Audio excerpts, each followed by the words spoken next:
Holy tzaddikim and tzaddikot. Hope everybody is doing amazing, and let's get into it. Okay, so we are in very, very famous parsha right now. Famous stories about our forefathers. We're up to the story of Avram, where he's visited by the angels and told that he's going to have a miracle child, that he's going to have a baby boy, Yitzchak, who's going to be the one who takes over the lineage, and ultimately that the Jewish people will go through. And Avram is given this test, and he's supposed to take care of the angels who are coming to him. Very, very famous idea, right? This is where Sarah laughs, right? And of course he's named Yitzchak after that laugh. And then at the end of the parsha, another very, very famous story, the story about Akedat Yitzchak, where Avram is commanded by God to take Yitzchak, right, the chosen one, Yitzchak, take him up to the mountain, Har Moriah, the place where the Beit HaMikdash will stand. Not just the Beit HaMikdash, but the exact spot that the Kodesh Kodashim is going to be. And what is Avram commanded to do? To slaughter, to kill Yitzchak. Yitzchak, of course, is commanded to stay there and not move and not fight back at all.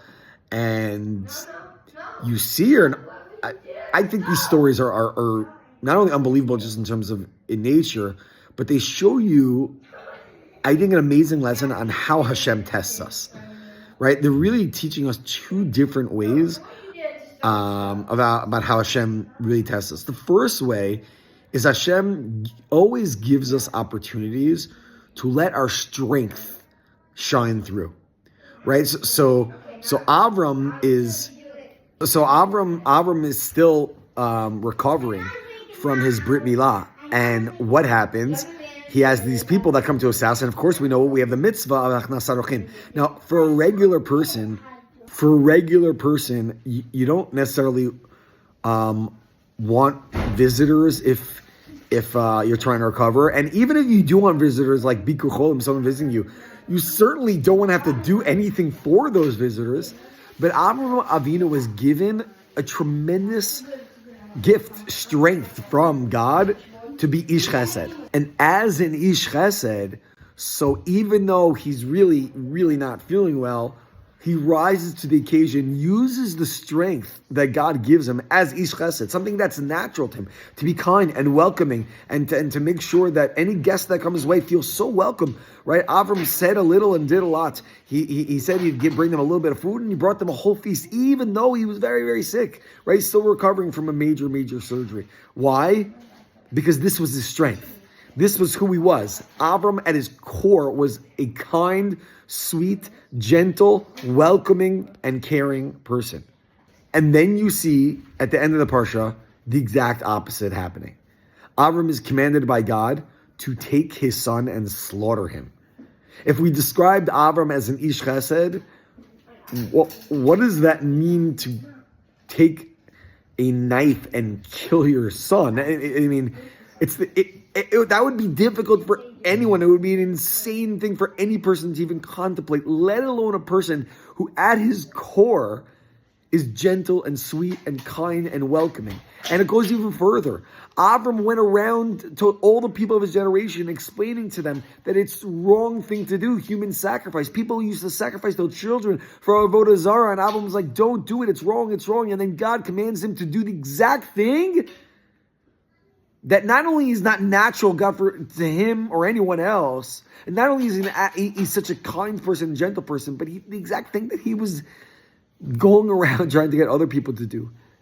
And so in the first test, God is taking Avram's strengths and he's asking him, can you use your strengths that I've given to you to maximize yourself? And in the second test, and the last test that Avram gets, he's actually asked, can you go against your nature to show me your real dedication? Can you do the thing that is so not natural, unnatural to you?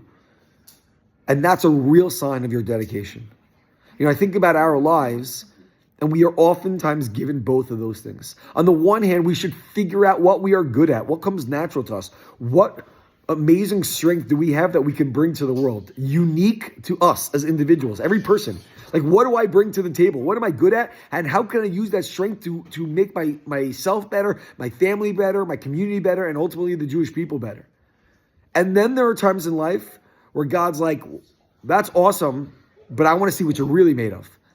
And he tests us in a way that goes against our nature. That's unbelievably difficult for us to understand.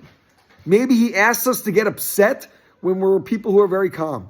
Or maybe he asks us to keep very, very calm when we're people who naturally get upset. Maybe he asks us to donate and to give when we're people. That's very hard for us to do. We don't like to give up the things that we have.